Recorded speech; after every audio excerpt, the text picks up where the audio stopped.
Hello, this is the electric eel wheel maker kit. This is still a prototype. I'm still making changes to it. I wanted to talk a little bit about the goals of this project because it's a lot different than my other projects where I had eSpinners or other fiber tools. With those, I always wanted to sell a lot of tools to get more people into the community and sort of move the craft fiber industry forward.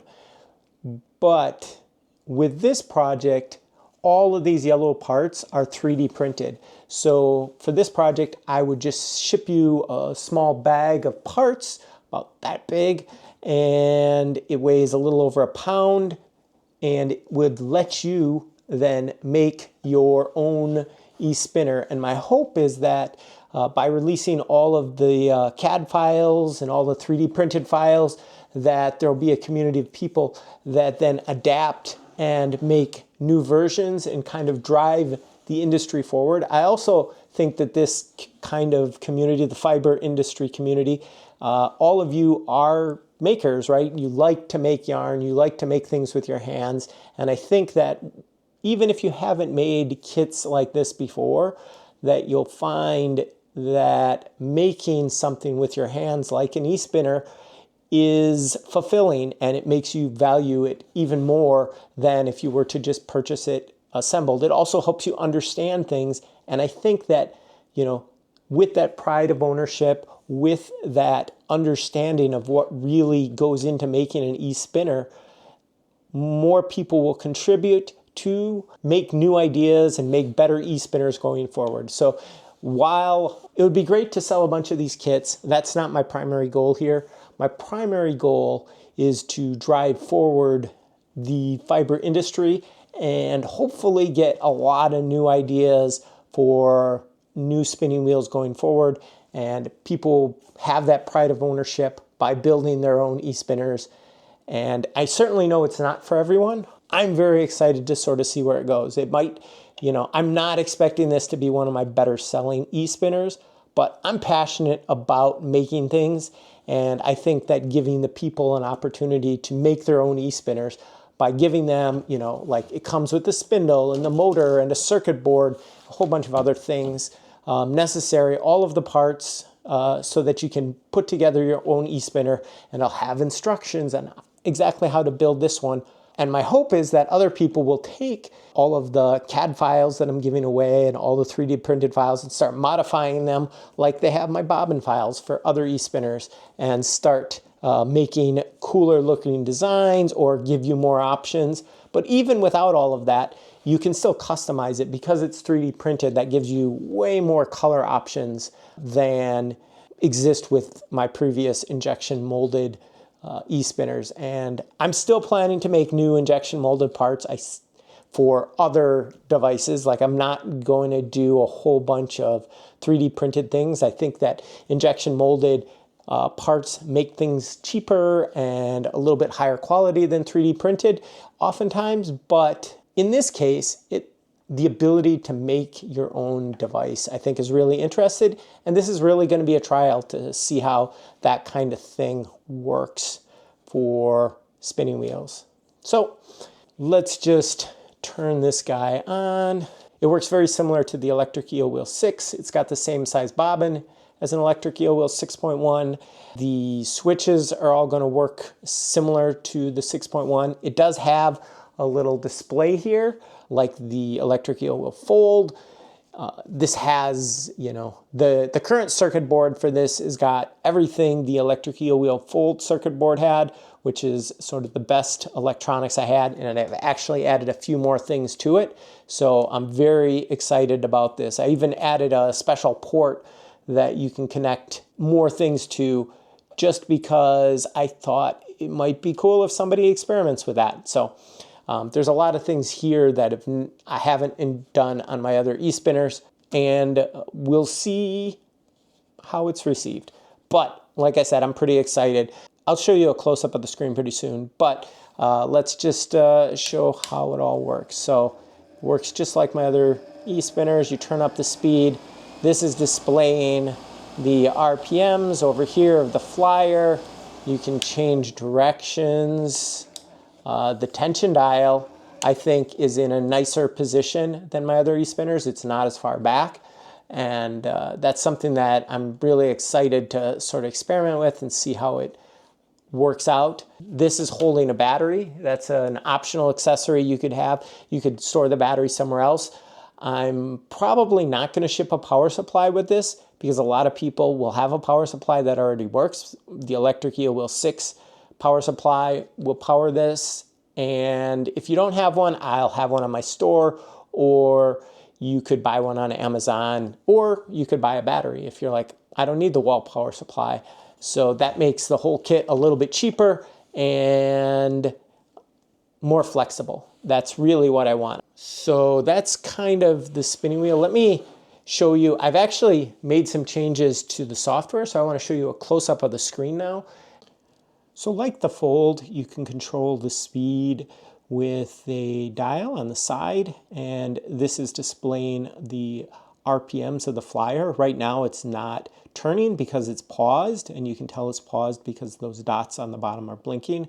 If I touch the foot pedal or turn it on in one of the other ways, it then goes to the speed that it was trying to target. And that's how it works in closed loop mode or the PID controller mode.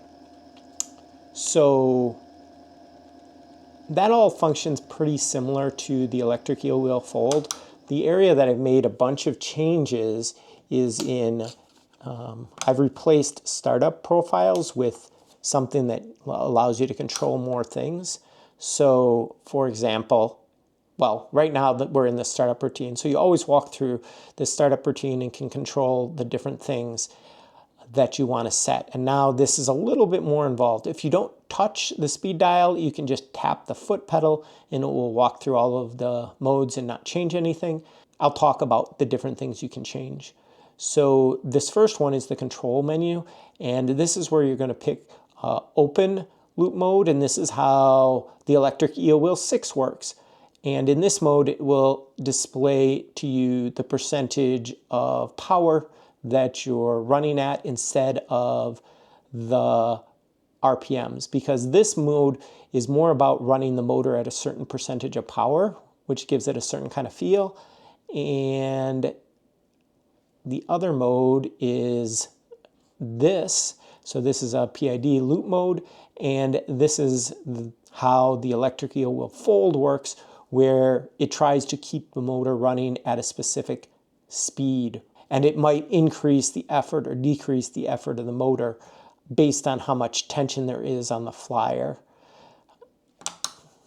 So this is the speed menu, and it lets you control a percentage of the speed. So with most wheels going a lot faster than most users want, it's sort of nice to set the speed to a lower value than maximum speed. So this is what the profile, startup profiles in the electric eel wheel Fold let you control. But now I'm giving you a numeric value. So this is 40% of maximum speed. This would be, about 60% of the maximum speed.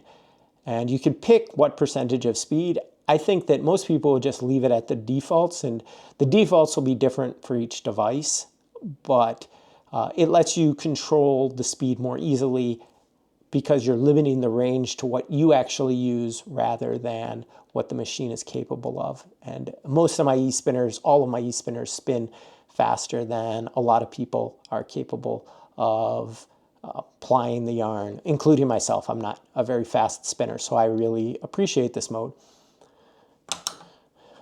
This is something that's new. This is sort of acceleration is what the A stands for. So this is basically how fast it accelerates. So if you have it set to 2 seconds, it would accelerate from no speed to full speed in 2 seconds with the motor. And if you have it set to 7 seconds, 7 here, that would mean 7 seconds from when you turn it on to maximum speed is the fastest it can go. So basically this is often referred to as a soft start, and now it's configurable all the way from 1.5 seconds to a maximum of 9.9 seconds. So that's your soft start. This is deceleration or your soft stop. And again, you can go from 1.5 all the way up to 9.9 seconds. So basically, if you set it to 9.9, it would slow down very slowly when you're trying to stop, which might help you prevent something like bobbin overspin. And if you set it to, I mean, it'll probably ship with something around 4. That's about the value that we had for the electric eel wheel fold when it shipped, and that sort of felt like a good sweet spot for most people. But with this new menu, you can control and set it to what you want. This one's a new value. So you can set, the T stands for tangle, and this is basically the tangle detection mode. So if your yarn gets tangled in your flyer, this motor can detect that, oh, it's suddenly harder to spin the flyer, and it will immediately shut off the motor as soon as it can. That works for tangles. It also works if you happen to touch the flyer with your hands. So all of my other eSpinners didn't have this feature, and it was always set to off, essentially. So basically, this means that it won't try to stop itself. If you set it to low, that means it has low sensitivity to detect a tangle. So if there's a really big tangle, or you tap the flyer pretty hard with your hand, it would stop. And with high sensitivity, basically, it detects smaller tangles. Sometimes there might be a false positive and it stops your spinning wheel.